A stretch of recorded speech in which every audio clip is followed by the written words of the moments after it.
This is a episode where I explain how I went through my process of learning ICT and how I was able to develop a trade model that consistently repeats just about every day in the span of 3 months. And I'm going to show you how you could potentially do the same. So usually my intro would be, this is another episode of me sticking my nose into the charts every single day. And so I discovered a trade model that makes me millions and millions of dollars. Well, today I want to show you how you can stick your nose into the charts every single day to discover a trade model that makes you millions and millions of dollars. But you got to be willing to put in the work, okay? With that being said, let's get started. All right. When I first started trading ICT, I was told to start with the 2022 ICT mentorship. So that is where I started.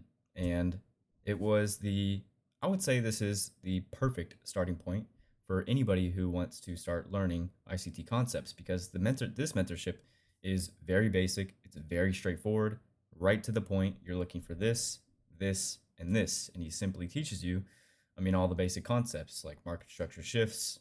He touches on order blocks. He touches on fair value gaps, liquidity runs. So just all the basic ICT concepts that will be it's a foundation for everything else that you will learn studying ICT. So this is a really good starting point.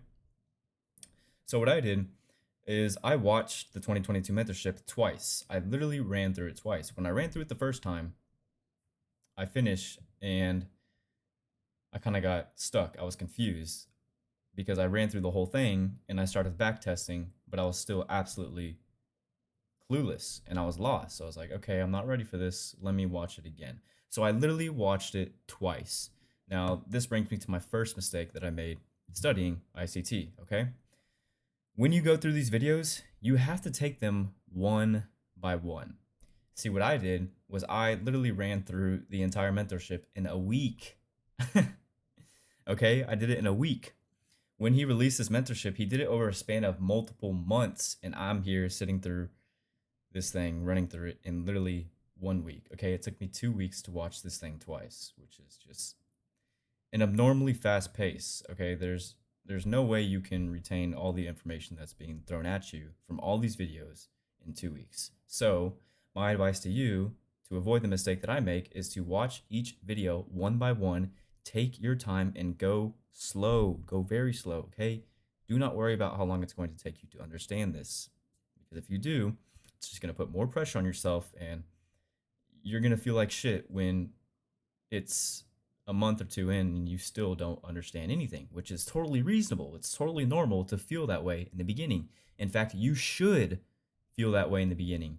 Okay, you're going to have all these questions, you're going to be lost, and that's fine. That is exactly how you should feel in the beginning.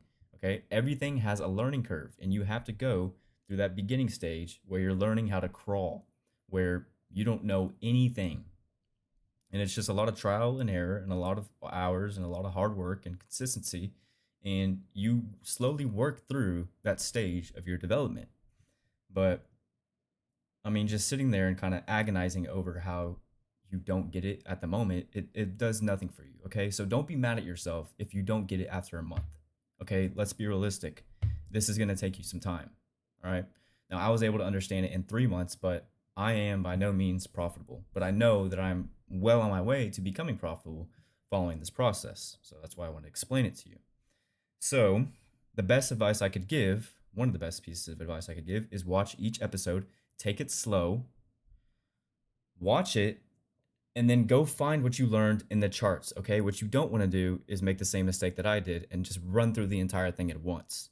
Watch each episode and then go into your chart and find what you learned, back test it, record it, screenshot it, annotate it, and put it in a database, like a Notion database, like here. And I'll show you how to do that in a bit. So take each video one by one, okay? Take your time, take it slow. Don't worry about how long it's going to take you to get there. And I took all these notes and it really was of no use because of how I went about learning the 2022 mentorship. I just ran through it and then, it's impossible to know what you're doing when you run through the entire mentorship in just one single go and then you try to apply everything at once. You see what I'm trying to get at here? You can't apply everything at once. You want to learn it piece by piece by piece by piece, like you're building a Lego, right?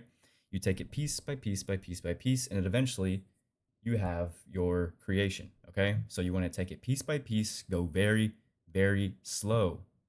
Watch each video one by one, and then go find it in the chart. And what I'm explaining right here, the same thing applies for any other mentorship, any other video. So what I'm explaining here applies for the 2024 mentorship as well.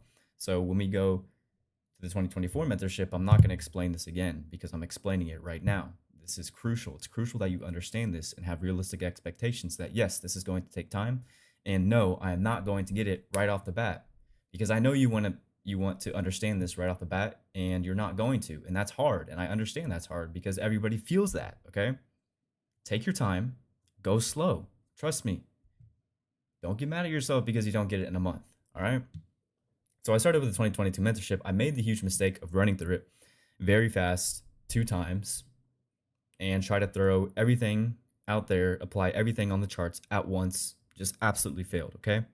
So that's my first mistake. Now, my second mistake was after I tried throwing everything on the charts at once, I felt absolutely lost and clueless. So what did I do? I wanted to seek a shortcut. Okay. Now this brings me to my second mistake. When you seek shortcuts, the paradox is that when you seek a shortcut, you only make things longer and harder than they have to be. So seeking a shortcut really only makes things longer. Now, what I did was when I didn't get the 2022 mentorship, I went and bought a mentorship from another trader because I thought, oh, this is going to be easy. I can just copy how this dude trades. He's going to teach me how to trade and I'm going to get it. Boom, right? Just like that, right? It's only going to take me a month and I'm going to get it. No. What did that do? That made everything way harder than it had to be because I started learning this and that and learning this and that and all these different concepts at once. And I was just trying to learn everything without mastering one concept first. And everything was just thrown at me at once. And that only made me feel more confused, more lost, and clueless. So if you think that, oh, I have to learn this concept because it's gonna, things are gonna start to click once I learn this concept, or I need to learn market maker models because once I understand that, things are gonna start to click. And it doesn't necessarily work that way. You want to master each concept piece by piece. Take it step by step. Remember what I literally just talked about? So I did that. I did that mentorship.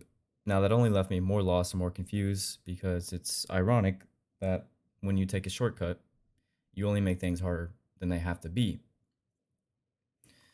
And then I also started watching other YouTubers like this guy right here, T Trades. Now, I don't have anything against this guy. I'm not going to tell you not to watch his videos, but for me personally and how the way I learn, I need to understand all the logic behind everything. I need to know exactly why it works. I need to know exactly how it works. I need to know why it's doing what it's doing.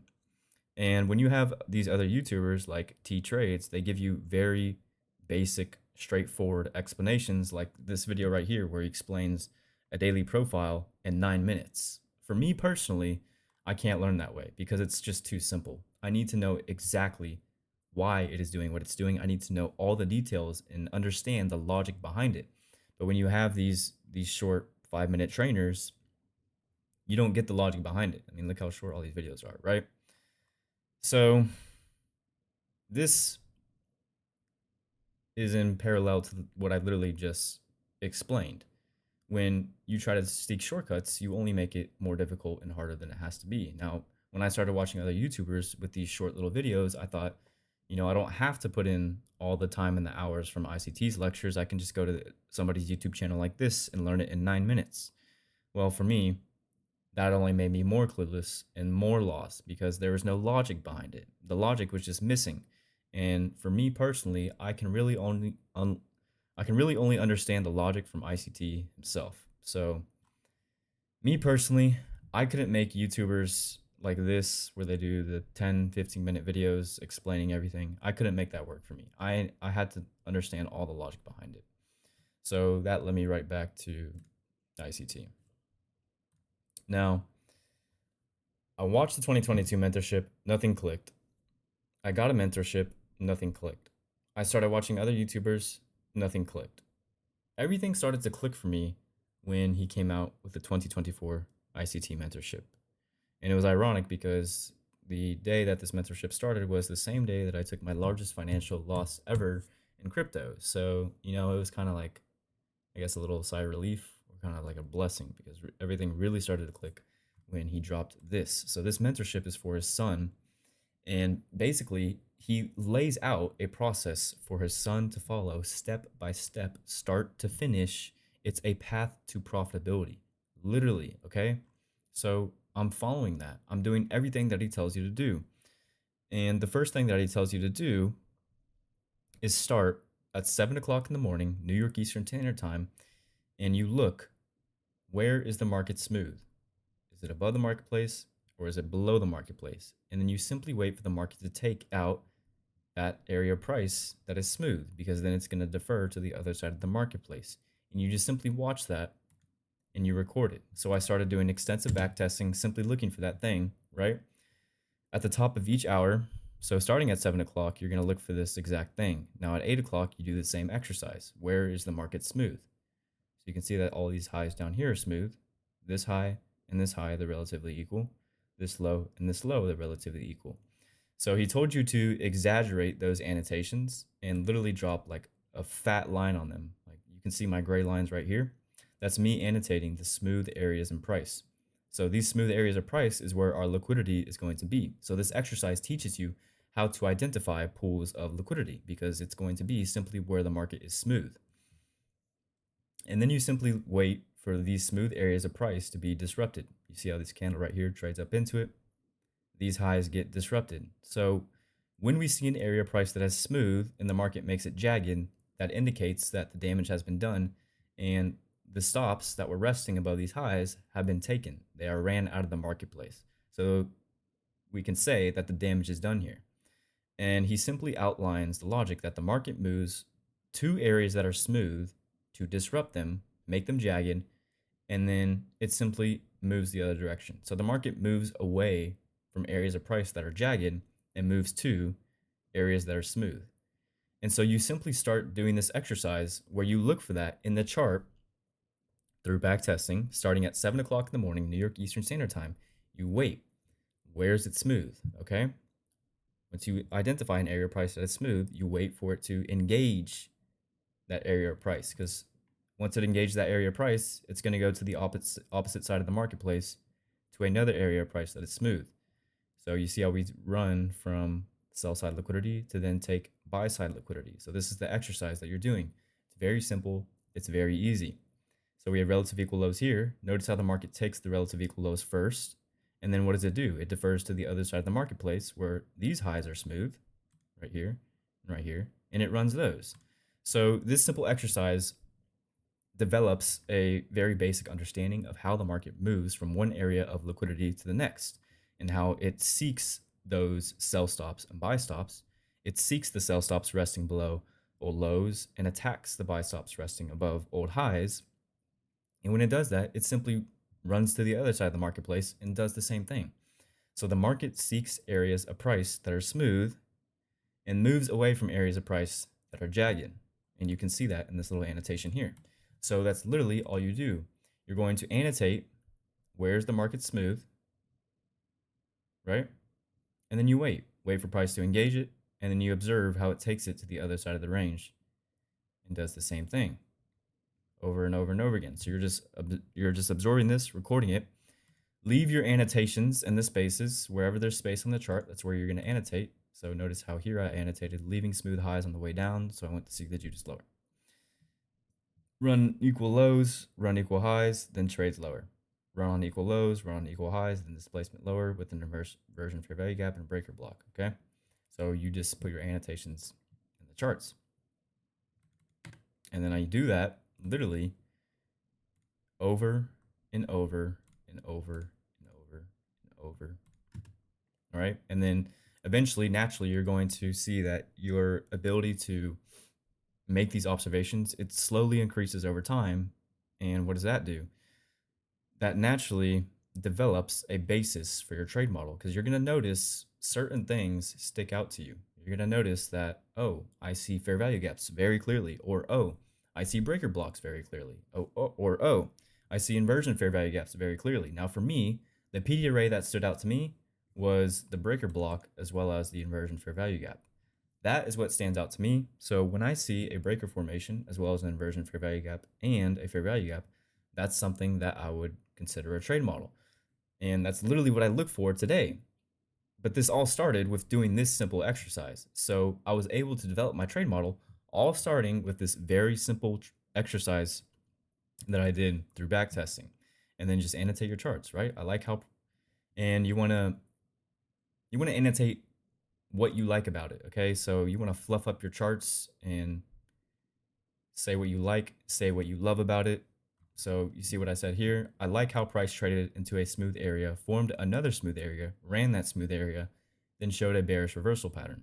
I like how initially price traded higher, showing manipulation or a Judas swing to run out liquidity, then it showed a bearish reversal pattern.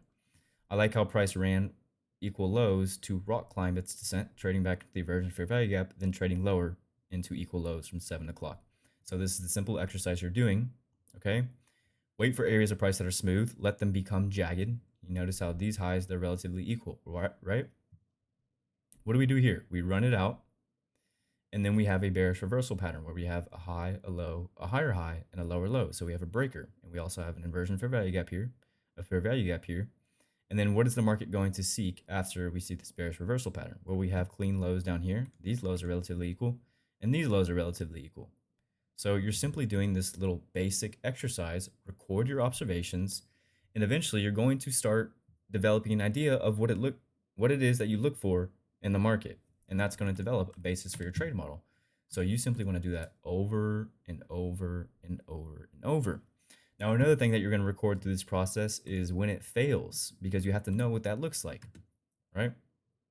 You have to know what it looks like when the market does not play out as you anticipated. So you're going to record that same thing and then simply say what you don't like about it. So here I said, I don't like how price ran the short-term high in the first half hour, respected the sell side imbalance, buy side inefficiencies, and showed model 2022 into the breaker. Okay. And then you just do the same thing. And then you annotate, why didn't it play out, right? Why was this incorrect? Why did it not play out? So number one, you're recording your observations of price where it's smooth. Notice how it takes an area price that is smooth, makes it jagged, and then you're going to annotate, when does it fail? When does it not work? When would you see an area price that was smooth, turn jagged, but then it didn't do what you expected it to do? You want to annotate that as well. And then you also want to record times that you doubted what you anticipated playing out. So in this case, let's see, what was I aiming for? That one's not clear. My annotations were so messy back then. I really sometimes don't even know what I was looking at.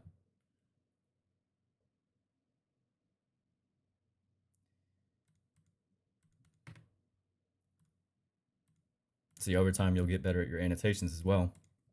But at the moment, like here, that's just another part of the learning process. You have to learn how to annotate your charts as well. So honestly, I don't even know what I was looking here, but annotate times that you would doubt what you expected playing out. So if you think something is going to happen, but then something else in price indicates that it might not, or it kind of looks like it won't, then you want to screenshot that and record that as well. So when it fails and when you doubt it. So this is where I started, okay? And then eventually this is a slow, gradual process. Remember how we talked about you want to remove the time element from it. I know that the hardest pill to swallow is how long is it going to take for me to get there, right? But you have to go through this very slow, graduated process. This is where I started. And now 3 months later, I have a trade model and something that I can execute on just about every single day in the market. And then once you graduate from this, I would say you're ready when it becomes boring. When it becomes very boring and you see the same things over and over again, it just becomes very repetitive. That is when I would start doing this. So then once you reach a whole new level of understanding, you're going to start on the 15-minute chart and you're just going to annotate moves top to bottom. Why did the market turn here? Right? Annotate everything. Annotate how it respects literally every PD array. Okay, you're going to look at an entire price run and you're going to annotate every single PD array that it respected to that was a catalyst for that price run. So here, why did the market turn here? It runs into consequent encroachment at the premium wick on a daily chart, and it fails to reach consequent encroachment at the premium wick on the 50-minute chart, a sign of weakness, as you treat it as an inefficiency. It's also trading into a sell-side imbalance, buy-side inefficiency, and inversion for value gap. And then I like that the fact that it turns on a dime right at consequent encroachment of the daily premium wick. That's awesome, okay? And then you're going to do the same thing on a 5-minute, okay? So starting on the 15, annotate every little reaction off of a PD array that was the catalyst for a price run. You're going to do the same thing on a 5-minute chart. Let's just read this one. Market made these relative equal highs jagged, so now I know there's damage done.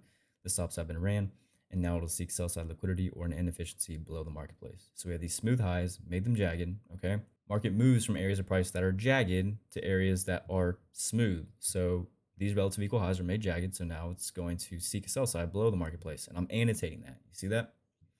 And then I also note how I see my breaker formation running right to the consequent encroachment at the premium wick on the daily chart. So top to bottom, 15, 5 to 1, you're going to do this exercise once you graduate from the previous stage. Once that gets boring, once that gets very repetitive.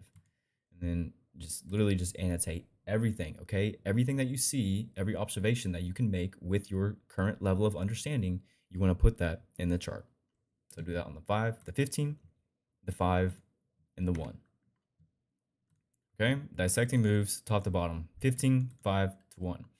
And then over time, like I said earlier, naturally you will start to see what PD arrays stand out for you, what you like to see for that would indicate reversal, you know, what would you potentially target? Where would your stop loss be? All these things start to come to you naturally, okay? And when they do, you want to write them down, put them somewhere, journal it, record it, okay? Now, once I got a basic understanding of how the market moves from area of liquidity to inefficiency, inefficiency to liquidity, running out areas of price that are smooth, making them jagged, deferring to the other side of the marketplace, I had a basic understanding of the PD arrays that I like to look for in price action. That is when I moved on to the next step. And that is my observations journal, okay? So simply what I did here, now this is what ICT tells you to do as well. You watch price action live, all right? So this is done over live data. Now in TradingView, you don't have to have, where is it? So if you don't have live data, this little gray thing right here will be, when the market is open, you'll see that green dot, but next to it, you'll have an orange letter D that indicates delayed data. I did all this over delayed data. So I didn't even purchase live data, and I was still learning so much about the market. So you don't even need live data for this at the time. But all you're simply doing is watching live price action and recording your observations. So you would say, you know, I would get a hypothetical long here, and you record that with an anticipated target. So this is my first observation. You can tell it's not the best, right? And then compare that to what I'm doing like this week. It's a whole different ballgame. So recording your observations in price over live price action, where you simply think the market could have a reaction here and you want it to go there. Record that. Like in this example, seeing if price can react off the order block and run relative equal highs above the marketplace because of the large divergence between ES and NQ. ES is not willing to break down. Spotted 944. Larger time frame run on liquidity, change in state of delivery, market structure shift, SMT. Okay? So you're going to annotate why you anticipate the market could have a reversal here, or why you think it would have a certain reaction. Record that. And then if you got it right, record that. If you got it wrong, record that. In this case, I got it wrong. So I thought the market could, reach for these smooth highs up here, right? But it never got there. So I hypothetically stopped out, right? It's like you're hypothetically taking trades. You're getting hypothetical executions. and recording that. So in this case, it was a hypothetical long. Now I would have stopped out on that. So I marked that as a incorrect observation. And you want to record what time did you discover this observation and price action?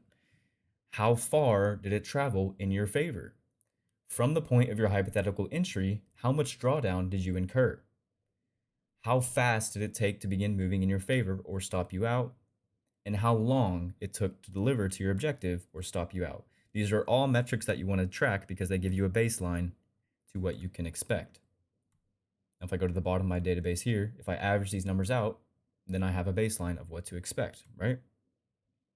These statistics are just things that you have to know. So you want to record what time you noted that observation, what side of the marketplace was it, long, short, was it right or was it wrong? What day did you record it? Because you're going to notice on certain days you do better, certain days you do worse. And then this is just the time to, this property right here is just to indicate to me if it was during a macro or not. And then over time, once you do these observations enough, you have to go back and study your incorrect versus your correct observations. And you'll find why your incorrect observations are incorrect and why your correct ones are correct. And that's what this property is right here. When my incorrect observations are incorrect, this is usually why. It's for one of these reasons or multiple or a number of these reasons. And when they're right, it's for any one of these reasons or multiple of them, okay? So this is just the database that I've developed. If you want this template, I'm willing to share it. Just drop your email in the comment section, or you can DM me on Instagram if you're not comfortable sharing your email in the YouTube comment section, which I understand. Just DM me on Instagram and I'll give it to you there, okay? So this is where you start after you graduate from this step. But this is the first step. This is where it all started. Now, I forgot to mention, when I was backtesting, I used FX Replay. So I'll pull that up. Here's FX Replay. You can buy FX Replay if you want. I don't know. There's other backtesting softwares out there, but this one I would suggest is the best. And you just simply create your session, do all this, boom, boom, boom, and you're good, because this uses TradingView and we're trading on TradingView. So that's why I use FX Replay. Show that. Now back to the observations journal. You're also going to record the observations that you miss. So for the missed observations, you're simply doing the same exact thing, just for observations that you missed. So these are observations in hindsight. So I separated my real-time observations, like ones that I spotted in real time, like I want the market to do this right now. And then my hindsight observations are simply, I see it in hindsight, like it was obvious, it's clear, let me record that, let me put it down, because that's also something that I need to know, okay? Now remember, while you're doing this process, everything is a positive. Anything not done right is an opportunity for you to dig into it and learn more and become better because of it, okay? There's no such thing as a negative. When you get it wrong, it is very crucial that you go in there, study why you went wrong, because that's going to give you a lot of insight about yourself and the market, okay? Now, eventually, I did this a number of times. Like if I go to my entries tab, you can see that I have 60 entries. Okay, I've done this 60 times, and I only started demo trading this week. So eventually, I reached a point where I was comfortable.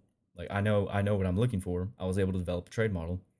If I go to the model right here, I was able to develop a trade model because I've done this so many times. Okay, all this is going to come naturally to you if you follow this process, okay? So in the beginning, we are not focused on placing any trades. We're focusing on mastering how to read price action. I forgot to include this. I should have said this before I even went through the initial back testing that you do here, okay? But the whole point of this is we're not pushing any buttons. Initially, we are not pushing any buttons, because the second you start taking trades, that's the second that emotions get involved to the equation. And that's when you have other things influencing your ability to read price action, right? Because if you have money on the line, you're not going to be focused on what are these candlesticks telling me. You're going to be focused on, I hope this plays out to my target and I hope I don't get stopped out, right? So in the beginning, we want to leave all emotions out of the equation, and we want to focus on just mastering how to read price action. I did that. I put the ego aside, and I was able to eventually reach the point where I created a trade model within 3 months of studying ICT. So I built this model actually within a month. It's been a month and 1 week. That's how far I am into the 2024 mentorship. That's when we started it. It was a month and a week ago. And I've come this far in just 1 month and a week. So I promise you, if you do this process correctly and you put the ego to the side and you don't worry about how long it's going to take you, and you do things correctly step by step, you will get there, okay? And like I mentioned earlier, if you seek a shortcut, you're only going to make things longer and harder than they have to be. Now, think about this. I was able to do all of this in just a month and 1 week. Why? Because I did everything the right way. Think about this. I learned way more, probably 10 times more in 1 month and 1 week than I did 2 months trying to run through the 2022 mentorship, watching other YouTubers, buying a mentorship. Because what was I doing that entire time? Seeking the shortcut. Now, when I put all that aside and I started doing things the right way, what happens? I start learning faster. You see how that works? So, ironically, by going slower and by doing things the right way, you're going faster. It's crazy how that works, huh? This is 30 minutes into the video. I don't know how many of you heard that, but that is a crucial lesson that you have to understand in your journey. By going slower, you're actually going faster, okay? And then eventually, I graduate to the point, once I built the trade model, I graduated to the point where now I'm actually placing demo trades. And I'm simply just, this trade log right here is the same thing as this. I just duplicated it and put it in here. But now I'm just taking, because I just made some updates to it, but you have to start by making observations only, okay? You're not pushing any buttons. You're not even taking demo trades. You're literally just watching price action. This is where you start. Crawl, walk, run. If you follow this process and do things the right way, I promise you, you'll get there faster. You'll get there probably sooner than you anticipated. I promise you, if you just do things the right way. All right. So this is the process that I followed. I'm just going to run through a few more observations because I'm not sure if I explained that too well. So let's do that again. In this example, okay, first I have my description. Fading higher time frame narrative, price hung around too long. Status, recorded as wrong, okay? Record what time that you observed this observation, okay? This was at 7:39 in the morning. Distance in favor is simply how far did the market trade in your favor? How many handles did it move in your favor? Distance against is simply how many handles did it move against you? How much drawdown did you incur on the hypothetical trade? Speed, how fast did it take to move in your favor, or how fast did it take to move against you? Time deliver, how fast did it take to deliver to your objective or stop you out? So in this example, I recorded it at 7:39 in the morning. It moved 9.75 handles in my favor. It moved 5 handles against me. It took 9 minutes to start moving against me because I stopped out. I was wrong on this observation. And it took 32 minutes to stop me out. This was on August 20th, 2024. The date, that's simple, self-explanatory. The day is Tuesday. And the reason that I got this wrong was because I was fading the higher time frame order flow, no pertinent PD array, no important PD array, and it doesn't engage liquidity. So for the reason, naturally, as you do these observations, you're going to find repeating reasons why you get it wrong. Side of the marketplace. Was it long? Was it short? Time. This is just me observing if it was during the macro or not. Like I have the 1050 to 1010 right here, 1050 to 1110, and then this is just me recording if it was during the macro or in between a period of time that there was no macro. So these are the things that I'm recording. Now, if you got it wrong, you know, annotate in the spaces of the charts what you wanted to see and what really happened and why that stopped out, okay? Now, for every observation, let me include this as well. You want to simply ask yourself, okay, and do this as a journal entry like you're recording a trade that you took with actual real money. Why was this setup wrong? What was an indication that it would not play out? So those are two questions that you're simply asking yourself, and that's going to give you a basic understanding of why things play out and why they don't. So if I go to this example right here, let's see. If you get it right, you want to ask yourself, why did this pan out?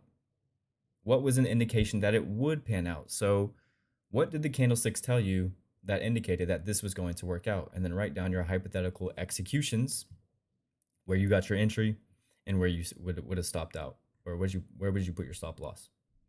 And so why did this pan out? You know, just annotate that, journal it.